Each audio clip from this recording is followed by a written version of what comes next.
1 பேதுரு 5ஆம் அதிகாரம் 6ஆம் வசனத்திலிருந்து 10ஆம் வசனம் வரைக்கும் பேதுரு எழுதுகிறார். வாசிங்களேன். ஆகையால் ஏற்ற காலத்திலே தேவன் உங்களை உயர்த்தும்படிக்கு அவருடைய பலத்த கைக்குள் அடங்கியிருங்கள்.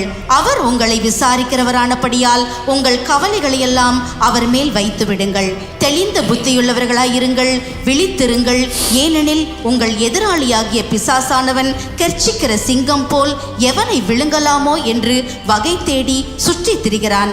விசுவாசத்தில் உறுதியாயிருந்து அவனுக்கு எதிர்த்து நில்லுங்கள். உலகத்தில் உள்ள உங்கள் சகோதரரிடத்திலே அப்படிப்பட்ட பாடுகள் நிறைவேறி வருகிறதென்று அறிந்திருக்கிறீர்களே.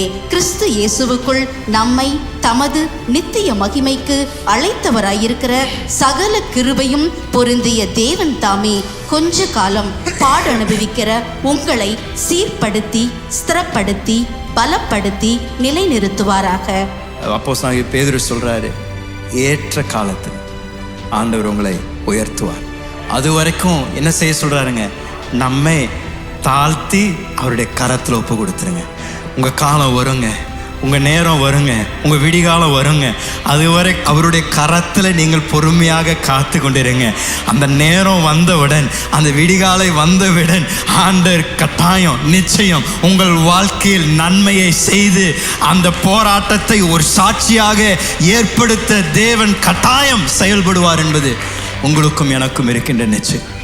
பேதுரு சொல்றாரு, நீங்க சந்திக்கின்ற போராட்டத்தை போல பலர் இன்னும் சந்திச்சு கொண்டிருக்கிறாங்க. இது சத்துரு செய்கின்ற மிக தந்திரமான ஒரு காரியம்.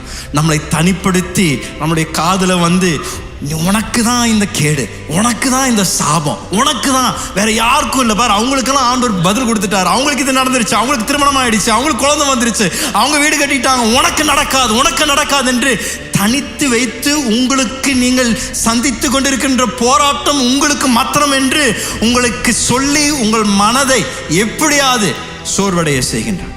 ஆனால் பேதுரு சொல்றாரு, கலங்காதீங்க.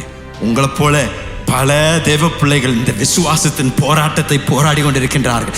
தேவன் ஒவ்வொருடைய வாழ்க்கையிலும் தன்னுடைய நோக்கத்தை நிறைவேற்றும்படியாக அவர் பின்னணியில் வேலை செய்து கொண்டிருக்கிறார். நீங்கள் அது வரைக்கும் பொறுமையாக உங்களுடைய வாழ்க்கையை அவர் கரத்தில் நீங்கள் கொடுத்து விட்டு காத்து கொண்டிருங்கள். ஏற்ற நேரம் வந்த உடனே உங்களை உயர்த்தி கனமுள்ள ஒரு இடத்தில் ஆண்டவர் வைப்பார், உயர்ந்த இடத்துல வைப்பார். உங்கள் சத்துருக்கள் முன்பதாக ஒரு பந்தையை ஏற்படுத்தி அந்த இடத்தில் தேவன் உங்கள் தலையை உயர்த்தி எண்ணெயால் அபிஷேகம் செய்து, நான் இவருடைய தேவன், இவருக்கு நன்மை செய்கின்ற தேவன் என்று தேவன் உங்களுக்கு சாட்சி பகிர்ந்து கொள்ள வாய்ப்பு தருவார்.